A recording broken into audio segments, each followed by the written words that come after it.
नमस्कार साथियों, स्वागत है आप सभी का हमारे YouTube चैनल राज स्कूल हेल्पर। साथियों, आज की वीडियो आप सबके लिए बहुत ही खास होने वाली है क्योंकि आज की इस वीडियो में मैंने आपके कमेंट को शामिल किया है। लेकिन आज की इस वीडियो में मैंने केवल स्टूडेंट्स के कमेंट को ही शामिल किया है क्योंकि स्टूडेंट को एग्जाम को लेकर काफी सारे कंफ्यूज हैं, वो चल रहे हैं। अगर आप भी चाहते हो कि आपके कमेंट भी हमारी वीडियो में शामिल हो तो आप जब भी कमेंट करो तो कमेंट में हमेशा हैशटैग बोलो राजगुरुजी टाइप किया करो ताकि अगली वीडियो में आपके कमेंट को भी हमारी वीडियो में हम शामिल कर सके। तो चलिए आज के कमेंट बॉक्स को शुरू करते हैं। लेकिन आगे बढ़ने से पहले मेरा आपसे एक सवाल है, इस बार यानी सेशन 2020-21 में स्कूल है वो कब ओपन होने चाहिए? अगस्त में, सितंबर में या फिर अक्टूबर में? अपने जो आंसर है ऊपर दिए गए आई बटन पोल में जरूर दीजिएगा। तो चलिए वीडियो को शुरू करते हैं और आज का सबसे पहला कमेंट है वो लेते हैं। और आज का सबसे पहला जो कमेंट है उनका नाम है योर मल्टी मैन। इन्होंने लिखा है, सर सप्लीमेंट्री रिजल्ट को कितना टाइम लगता है और रिजल्ट के बाद क्या हम कॉलेज जा सकते हैं? Please reply. तो देखिए सवाल तो आपका बहुत अच्छा है, लेकिन यहां मेरा जवाब यह होगा, देखिए सप्लीमेंट्री के रिजल्ट में आने में थोड़ा समय लगता है। कारण यह है कि सबसे पहले फॉर्म है वो भरे जाते हैं, उसके बाद एग्जाम होती है और फिर जाके वो रिजल्ट आता है। तो ये जो प्रोसेस लगती है वो 1 से लेकर 2 महीने में लग जाती है। तो ऐसे में यहाँ पर थोड़ा टाइम लगता है। और बात रही सप्लीमेंट्री रिजल्ट आने की, अगर सप्लीमेंट्री का रिजल्ट आ जाता है तो उसके बाद आप आसानी से कॉलेज है वो जा सकते हैं। चलिए अगला कॉमेंट लेते हैं और अगले कॉमेंट लिखने वाले हैं सौरव अग्रवाल जी। इन्होंने लिखा है, जिस पेपर में कम नंबर आए हैं वो पेपर वापस दे सकते हैं क्या? सवाल तो बहुत ही अच्छा है और केवल इन्हीं के लिए नहीं है, उन सभी स्टूडेंट्स के लिए है जिन्होंने 12th की एग्जाम दी है और अपने मार्क्स को इंप्रूवमेंट करना चाहते हैं। तो यहां पर देखिए मेरा यह जवाब है, अगर आपने 12th की किसी भी फैकल्टी से यदि एग्जाम दी है, यदि आप पास हो गए हो और किसी एक सब्जेक्ट में नंबर आ गए हो और आप चाहते हो कि मैं केवल एक या फिर 2 सब्जेक्ट की एग्जाम देना चाहता हूं ताकि मेरे नंबर वो बढ़ जाए, मेरी परसेंटेज है वो बढ़ जाए, तो आप बिल्कुल दे सकते हो। अपना मार्क्स इंप्रूवमेंट है वो आप कर सकते हो। तो इसके लिए आपको क्या करना है, आपको नए सेशन में जिस समय 12th के दोबारा जो फॉर्म भरे जाएंगे नए स्टूडेंट के, उसी के साथ आपको भरना पड़ेगा फॉर्म। और आप जितने सब्जेक्ट की चाहते हो, यहां मिनिमम 1 सब्जेक्ट है और मैक्सिमम यहां 4 सब्जेक्ट हैं। आप एक साथ 4 सब्जेक्ट में मार्क्स इंप्रूवमेंट है वो कर सकते हो। नॉर्मली 5 सब्जेक्ट होते हैं, मैक्सिमम 4 सब्जेक्ट और मिनिमम 1 सब्जेक्ट की आप वो एग्जाम दे सकते हो। लेकिन यहां पर भी एक शर्त है, मान लीजिए आपने सेशन 2019-20 में 12th की एग्जाम दी है तो आपको अगले ही लगातार वाले सेशन में देनी है, यानी 20-21 के अंदर आपको ये एग्जाम देनी है। अगर आप चाहते हो कि मैं 21-22 वाले सेशन में दे दूं और मेरे नंबर वो मैं बढ़ा लूं, तो ये ऐसा संभव नहीं है, चालू सत्र में ही आपको देना पड़ेगा। चलिए अगला कमेंट लेते हैं और अगला कमेंट लिखने वाले हैं ऑलवेज हैप्पी। इन्होंने लिखा है, स्कूटी योजना के बारे में इन्होंने पूछा है और लिखा है, सर जी ये फॉर्म प्राइवेट स्कूल या गवर्नमेंट स्कूल या दोनों की बालिकाओं के लिए है, बताओ प्लीज। अगर फ्रेंड्स अपन स्कूटी योजना की बात करें तो स्कूटी योजना के तहत प्राइवेट स्कूल भी शामिल है और गवर्नमेंट स्कूल भी शामिल है, लेकिन दोनों के लिए शर्तें अलग अलग है। अगर हम बात करें प्राइवेट स्कूल की बालिकाओं के लिए तो ये उन बालिकाओं को मिलती है जिन्होंने जिला टॉपर किया है और उन बालिकाओं का नाम इंदिरा प्रियदर्शनी अवार्ड की लिस्ट में आया है जो शिक्षा विभाग जारी करता है। यदि उस लिस्ट में नाम आता है तो उनको ये स्कूटी मिल जाती है। अगर उस लिस्ट में नाम आता है यानी इंदिरा प्रियदर्शनी अवार्ड की लिस्ट में नाम आता है तो इसके लिए फॉर्म है वो अप्लाई करना पड़ता है।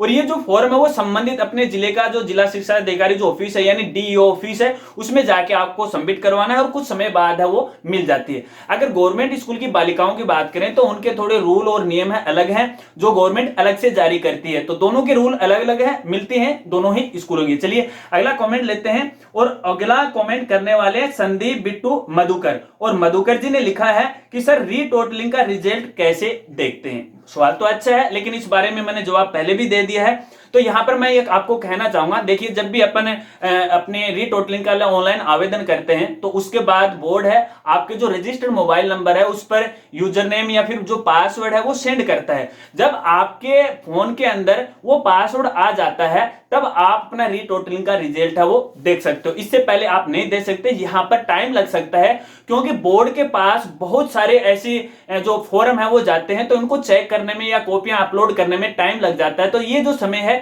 1 से लेकर 2 महीने का है वो लग सकता है। लेकिन आप जब तक ये रिजल्ट है वो नहीं देख सकते जब तक आपके पास एसएमएस के द्वारा बोर्ड के द्वारा पासवर्ड है वो नहीं भेजे जाते हैं। चलिए अगला कमेंट लेते हैं और अगला कमेंट लिखने वाले हैं रामकिशन धाकड़ जी। इन्होंने इंस्पायर स्कॉलरशिप के बारे में पूछा है और इन्होंने लिखा है, सर मेरे 12th आरबीसी बोर्ड में 94% हैं तो क्या मैं अप्लाई कर सकता हूं क्या? तो देखिए फ्रेंड्स, यहां पर अगर अपन इंस्पायर स्कॉलरशिप की बात करें तो इंस्पायर स्कॉलरशिप उन स्टूडेंट्स को मिलती है जिन्होंने 12th पास आउट कर लिए, लेकिन सभी पास आउट स्टूडेंट को नहीं मिलती। यहां पर भी शर्त है, इंस्पायर स्कॉलरशिप के लिए आरबीसी बोर्ड, यहां पर आरबीसी बोर्ड की बात नहीं है, चाहे किसी भी स्टेट का कोई भी बोर्ड क्यों ना हो, वो अलग से इंस्पायर स्कॉलरशिप के लिए मेरिट लिस्ट है वो जारी करते हैं। यदि मेरिट लिस्ट में आपका नाम आ जाता है तो आप इंस्पायर स्कॉलरशिप के लिए अप्लाई है वो कर सकते हो। अगर आरबीसी बोर्ड के द्वारा मेरिट लिस्ट जारी की जाती है और मेरिट लिस्ट में आपका नाम आ जाता है और बोर्ड के द्वारा इंस्पायर स्कॉलरशिप का ऑनलाइन सर्टिफिकेट आपको प्रोवाइड करवाया जाता है, तो आप बेशक इंस्पायर स्कॉलरशिप के लिए अप्लाई हो कर सकते हो। लेकिन यहां पर भी एक शर्त है, और शर्त यह है कि आपको कॉलेज में एडमिशन लेना पड़ेगा। अगर आप कॉलेज में एडमिशन नहीं लेते हो तो आप इसके पात्र नहीं होगे, भले ही आपका मेरिट में नाम क्यों न आ जाए। तो चलिए अगला कमेंट लेते हैं, और अगले कमेंट लिखने वाले हैं शिवम तपन जी, और ये लिखते हैं ही सर एक out of the contest question है बट नीड हेल्प। और क्वेश्चन क्या है इनका, अगर किसी स्टूडेंट की प्रैक्टिकल में सप्लीमेंट्री आ गई है तो उसका एग्जाम कैसे होगा? यार तपन जी, आपका जो क्वेश्चन है बड़ा थोड़ा सा मुझे अटपटा लगा और मुझे थोड़ा जचा भी नहीं। क्यों? क्योंकि आपने ये लिखा है कि प्रैक्टिकल के अंदर सप्लीमेंट्री आ गई, तो आपको कैसे पता चला? वो प्रूफ है आप मुझे मेल के द्वारा है वो भेजें।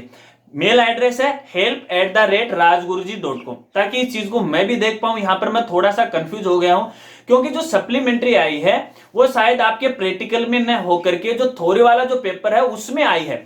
फिर भी आप वो मुझे भेजिए, मैं आपको पर्सनली है वो कांटेक्ट करूंगा और इस पर अपन खुलकर विचार करेंगे। हालांकि ऐसा होता नहीं है, मेरे काल में अभी तक तो ऐसा नहीं हुआ है। जो सप्लीमेंट्री आई है वो थ्योरी में आई है, लेकिन फिर भी मान लीजिए आपको लग रहा है और वास्तव में ये आई है और प्रैक्टिकल के अंदर सप्लीमेंट्री आ गई है, और फिर तो भैया यहाँ पर इसका कोई समाधान नहीं है, दोबारा इसकी कोई एग्जाम नहीं होने वाली है। आपको पुनः एक बार जो 12th है वो रिपीट है वो करनी पड़ेगी। लेकिन फिर भी मैं कहता हूं आपको, एक बार मुझे जो आपने देखा है, आपकी जो मार्कशीट जो रिजल्ट आया है उस रिजल्ट को आप मुझे मेल करें, या फिर आपके जो रोल नंबर है वो कमेंट के अंदर है वो लिखें, ताकि मैं आपका रिजल्ट है वो देख पाऊं और इस पर विचार कर सकूं और खुलकर आपको बातें वो बता सकूं। चलिए अगला कमेंट लेते हैं, और अगले कमेंट लिखने वाले हैं विजय चौधरी जी। और विजय चौधरी जी हमें हमेशा है वो कमेंट करते रहते हैं, और अक्सर इनके जो सवाल होते हैं वो एक जैसे ही होते हैं।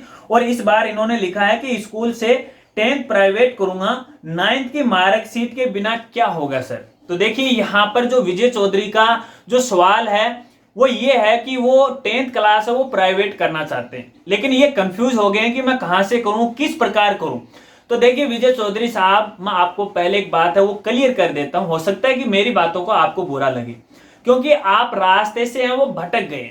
कारण ये है क्योंकि आप 10th क्लास वो रेगुलर नहीं करना चाहते और प्राइवेट करने की प्रोसेस का आपको नहीं पता। लेकिन फिर भी मेरा फर्ज है कि मैं आपको सही जानकारी दूं और आपके सारे जो कंफ्यूज है वो दूर करूं, लेकिन आपको अपने भविष्य के बारे में चिंता करनी है। चलिए बात करते हैं, आप 10th क्लास है वो प्राइवेट है वो कर सकते हैं, यानी आरबीसी बोर्ड का आप प्राइवेट फॉर्म है वो भर सकते हैं। लेकिन इसकी शर्त है, आप हर एक स्कूल से प्राइवेट फॉर्म नहीं भर सकते, केवल आप चुनिंदा आपके एरिया में जो गवर्नमेंट स्कूल है उसी से आप प्राइवेट फॉर्म है वो अप्लाई कर सकते हैं। और ये जो प्राइवेट फॉर्म है उस समय अप्लाई किए जाते हैं जब रेगुलर स्टूडेंट फॉर्म अप्लाई करते हैं, उसी समय आप भी अप्लाई कर सकते हो। लेकिन शर्त ये है, केवल आप गवर्नमेंट स्कूल के थ्रू ही अप्लाई कर सकते हो, क्योंकि उन्हीं को ही ये अनुमति है वो दे रखी है। अब बात करते हैं 9th की मार्कशीट की, क्योंकि इनके पास 9th की मार्कशीट नहीं है, क्योंकि ये कभी 9th में गए ही नहीं या फिर फेल हो गए होंगे, कारण कोई भी रहा हो। तो यहां मैं आपको बता दूं,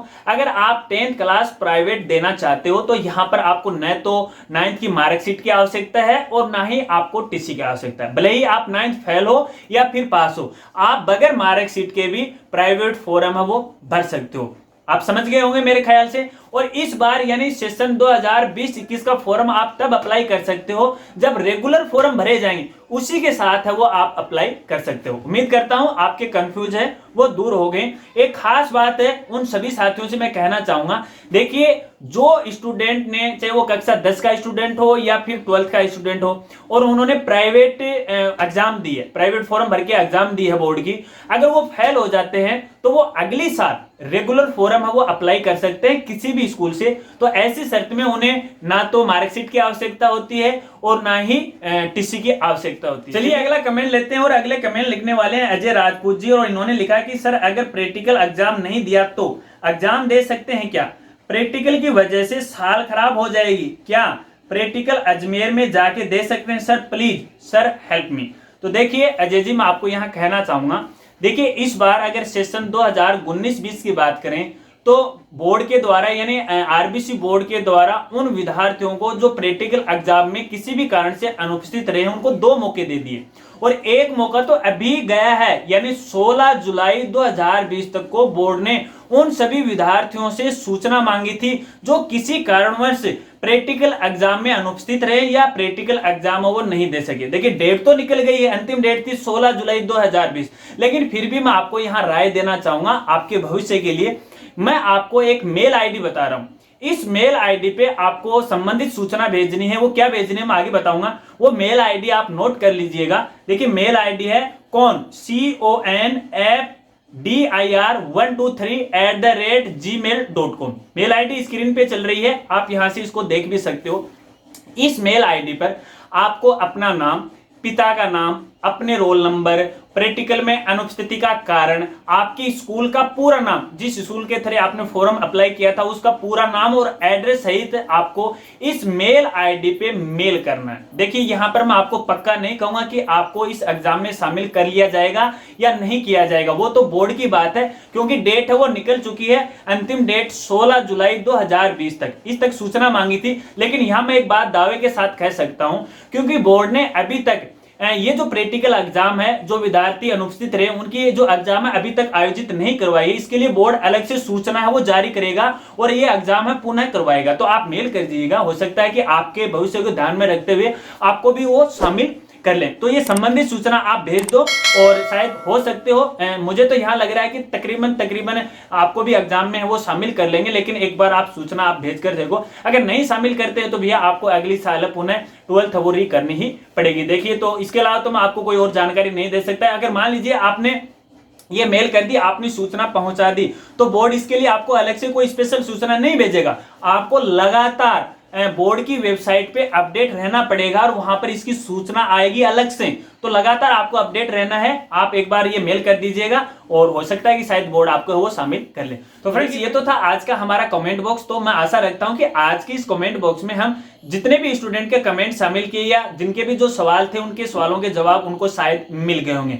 कमेंट में अपनी राय है वो जरूर देना। इसके अलावा अगर आप चाहते हो कि अगली वीडियो के अंदर आपके सवाल को हम शामिल करें, तो जब भी आप कमेंट करो तो कमेंट में हमेशा #बोलो राजगुरुजी है वो टाइप किया करो, ताकि अगली वीडियो के अंदर मैं आपके जो कमेंट है उनको अपनी वीडियो में वो शामिल कर सकूं। देखिए साथियों, इस वीडियो के अंदर मैं अधिक कमेंट नहीं ले पाया, मैं आगे कोशिश करूंगा कि ज्यादा से ज्यादा कमेंट वो अपनी वीडियो में वो शामिल करूं। इसके अलावा आप मुझे ट्विटर या फिर इंस्टाग्राम पर भी अपने जो सवाल है वो हमें पोस्ट कर सकते हो, वहां से भी मैं कुछ सवाल है वो आगे से उठाना वो शुरू करूंगा। ट्विटर और इंस्टाग्राम का लिंक आपको वीडियो के डिस्क्रिप्शन में वो मिल जाएगा। और मुझे बताना कि आज की वीडियो और जानकारी आपको कैसी लगी। अगर वीडियो और जानकारी अच्छी लगी हो तो यार वीडियो को लाइक कर दीजिएगा और वीडियो को शेयर कर दीजिएगा। और जो साथी चैनल पे नए मेहमान हैं और अभी तक चैनल को नहीं सब्सक्राइब किया तो यार चैनल को वो सब्सक्राइब कर ले और सब्सक्राइब करने के बाद बेल आइकन है वो दबा दे, ताकि आने वाली वीडियो का नोटिफिकेशन है वो आपको मिलता रहे। मिलते हैं फ्रेंड्स अगली एक नई वीडियो के साथ, तब तक के लिए जय हिंद जय भारत।